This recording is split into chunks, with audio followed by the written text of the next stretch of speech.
দেখো আজকে কিন্তু রেজাল্ট যেই বিধানসভা উপনির্বাচন হয়েছে 10 তারিখ 4টে বিধানসভা কেন্দ্রে, সেই বিধানসভা কেন্দ্রের কিন্তু আজকে ফল প্রকাশ ঘটলো। ইতিমধ্যে রায়গঞ্জের খবর আমাদের হাতে এসছে। রায়গঞ্জ কিন্তু এই মুহূর্তে জয়ী ঘোষণা হয়ে গেছে। কৃষ্ণকল্যাণীবাবু জয়ী করছে, তৃণমূল কংগ্রেসের ক্যান্ডিডেট। তিনি কিন্তু এই মুহূর্তে 86,469 ভোটে এগিয়ে রয়েছে।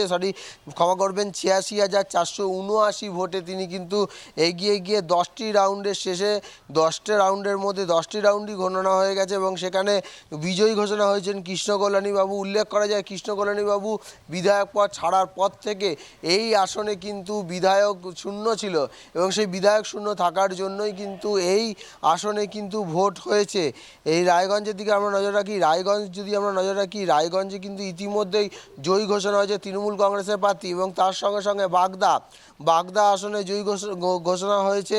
এখানে ঠাকুর পরিবার থেকে দাঁড়িয়েছিলেন মধুপর্ণা ঠাকুর। তিনি কিন্তু 1,07,706 ভোটে জয়ী ঘোষণা হলেন। তার সাথে সাথে মধুপর্ণা ঠাকুর ইনি কিন্তু এই মুহূর্তে বাগদা থেকে জয়ী ঘোষণা হলেন এবং তার সাথে উল্লেখিতভাবে যে আসনটি উঠে আসছে অর্থাৎ রানাঘাট দক্ষিণে এই মুহূর্তে তৃণমূল কংগ্রেসের মুকুটমণি অধিকারী তিনি কিন্তু 1,04,251 ভোটে এগিয়ে রয়েছেন। 1,04,251 ভোটে এগিয়ে রয়েছেন মুকুটমণি অধিকারী। তিনি কিন্তু অলরেডি জেতার পথে এগিয়ে যাচ্ছে। আমরা কালকে যেটা বলছিলাম যে এই মুহূর্তে কিন্তু যে বিধানসভার 4টি আসনে উপনির্বাচন হচ্ছে, 4টি আসনে তৃণমূল কংগ্রেস এগিয়ে থাকবে এবং 4টি আসনে তৃণমূল কংগ্রেস জয় নিতে পারে বলে আমরা। এবার সবচেয়ে উল্লেখযোগ্য আসন মানিকতলা কেন্দ্রের ক্ষেত্রে বলবো কিন্তু এই মুহূর্তে সুপ্রীতি পাণ্ডে 51,685 ভোটে এগিয়ে রয়েছেন। এই মুহূর্তে 51,685 ভোটে এগিয়ে রয়েছেন সুপ্রীতি পাণ্ডে। এই মুহূর্তে যে আপডেট পাচ্ছি সেই আপডেটে কিন্তু তৃণমূল কংগ্রেস 4টি বিধানসভা কেন্দ্রে 4টিতেই এগিয়ে রয়েছেন। আর মানিকতলা কেন্দ্রে 20 রাউন্ডের মধ্যে 12 রাউন্ডে গণনা শেষ হয়েছে। 12 রাউন্ডের গণনা শেষে 51,685 ভোটে এগিয়ে আছেন তৃণমূল কংগ্রেস প্রার্থী। এখানে কিন্তু বিজেপি কল্যাণ চৌবে তিনি কিন্তু রয়েছেন সেকেন্ড পজিশনে। থার্ড পজিশনে রয়েছেন রাজীব মজুমদার সিপিআইএমের। মানিকতলা কেন্দ্র নিয়ে কিন্তু অনেক আলোর রহনা চলছে, কারণ মানিকতলা কেন্দ্র নিয়ে কিন্তু অনেক জলঘোলা ঘটেছে। মানিকতলা কেন্দ্র কিন্তু খুব আকর্ষণীয় জায়গা বলেছিল। মানিকতলা কেন্দ্র নিয়ে কিন্তু তৃণমূলের ক্যান্ডিডেট নিয়েও একটা তরজা দেখা গেছে। কখনো দেখা গেছে যে সাধন পাণ্ডে বাবুর মেয়ে দাঁড়াবেন, কখনো মুখ্যমন্ত্রী ঘোষণা করে দিলেন তার বউ দাঁড়াবেন। এই এত কিছু জল্পনা পড়ে সাধন পাণ্ডের ওয়াইফ তিনি কিন্তু 51,685 ভোটে এই মুহূর্তে এগিয়ে রয়েছেন মানিকতলা কেন্দ্র থেকে। আর মানিকতলা কেন্দ্র থেকে সরাসরি আমাদের প্রতিনিধিকে কি বললেন সুপ্রীতি পাণ্ডে শুনে নিন আপনারা। আমাদের দিকে আসবে, কিন্তু কত আসবে সেটা দিদি দীর্ঘদিন বন্ধ ছিল, প্রায় 2 বছর। 21 সালের পরে আপনি এক প্রকার অপেক্ষায় ছিল মানিকতলার বাসীর জন্য।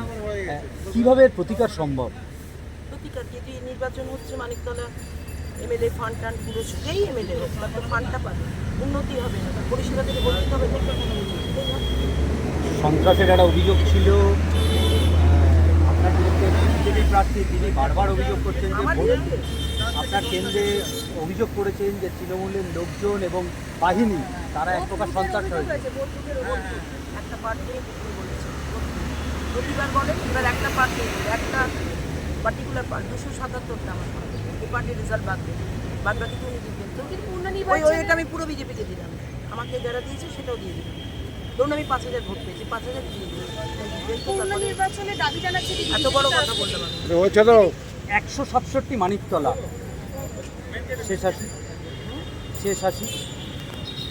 ফলাফল বলবেন। দিদি পূর্ণ নির্বাচনে দাবি জানাচ্ছি দিদি বিজেপির তরফ থেকে কি না সব খারিজ করেছে।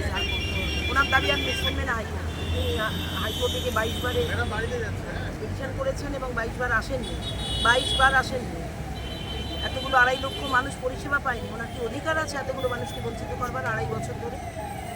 তারপর যখন সুপ্রিম কোর্ট হস্তক্ষেপ দিয়ে দিল ওনাকে সব পদ থেকে বিতাড়িত করা হোক, যে পদের কারণে উনি আসতে পারছেন, তখন উনি দৌড়ে সুপ্রীতি পাণ্ডে যা বলে নেবে তার প্রতিক্রিয়ায় কি বললেন রাজীব মজুমদার। সিপিআইএম প্রার্থী তিনি কিন্তু তৃতীয় স্থানে রয়েছেন, তিনি কিন্তু পিছিয়ে রয়েছেন, অনেকটাই পিছিয়ে রয়েছেন রাজীব মজুমদার সিপিআইএম প্রার্থী। তিনি কি বললেন শুনে নিন আপনারা। এই আক্রমণের মধ্যেও দাঁড়িয়ে মানুষ যারা ভোট দিতে বেরিয়েছেন, আমাদের পার্টি কর্মীরা যারা লড়াই করবার চেষ্টা করেছেন, তাদের জন্য আমাদের পার্টি এই কাউন্সিল আছে।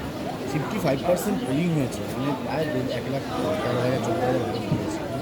এত কম পোলিং, 1,13,000 14,000 ভোট মানুষ দেয়, সেটা আপনারা তো সেক্ষেত্রে তো আরও বিপদ হয়ে গেল। মানে বামেরা তো মানুষের উপর ভিত্তি করে আমরা মানুষের উপর ভিত্তি করেই নির্বাচন লড়বার চেষ্টা করেছি, মানুষের কাছে গেছি, এমনকি নির্বাচনে মাঝপথে ছেড়ে পালাইনি, লাস্ট অব্দি লড়াই করার চেষ্টা করেছি। একাধিক জায়গায় ভোটের দিন তৃণমূল কংগ্রেসের লোকজন অশান্তি সৃষ্টি করার চেষ্টা করেছে বলে অভিযোগ করছেন অনেকে। আপনার কি কোনো অভিযোগ ছিল বা আছে এখন? আমি নির্বাচনের দিনও অভিযোগ করেছিলাম, আমি আরওকে নির্বাচনের পরের দিন লিখিত অভিযোগ করেছিলাম। কারণ স্বাভাবিকভাবেই এই নির্বাচনের ফল কী হবে আমরা জানি, মানুষ জানে, এবং মানুষ ভোট দিতে পারবে। সমস্ত প্রতিক্রিয়া শেষে কল্যাণ চৌবে বিজেপি ক্যান্ডিডেট তিনি কিন্তু মামলা করে এতদিন ভোট আটকে রেখেছিলেন বলে জানিয়েছিলেন, নাহলে কিন্তু এখানে ভোট হয়ে যেত। তার প্রতিক্রিয়া শুনে নিন আপনারা। ভোটের ফল বলে আমি এটাকে আশা করছি না, বা ভোটের ফল বলে আমি মনে করছি। সম্পূর্ণরূপে গুন্ডা মস্তানদের দ্বারা যেরকমভাবে এই ভোট পরিচালিত হয়েছে এবং এই ভোট যেভাবে লুট করা হয়েছে, আমি এর কঠোরভাবে নিন্দা করছি। এবং আমি মনে করি যে আগামী দিনে পশ্চিমবাংলার মানুষ আরও সচেতন হবে, কারণ এটা কেবলমাত্র একটা রাজনৈতিক দলের লড়াই যাচ্ছে। একটা রাজনৈতিক দল লড়াই করবে বিরোধী দলের ভূমিকা পালন করে পুলিশ প্রশাসন বা সরকারের বিরুদ্ধে। সাধারণ মানুষকে আর জাগতে হবে এবং সাধারণ মানুষকে বেরিয়ে আসতে হবে, নইলে এই লড়াই করা কঠিন হবে। এবং পশ্চিমবাংলার দিনকে দিন যে পরিস্থিতি খারাপ হচ্ছে সেটা আপনাদের মাধ্যমেই সারা পৃথিবী দেখতে পাচ্ছে।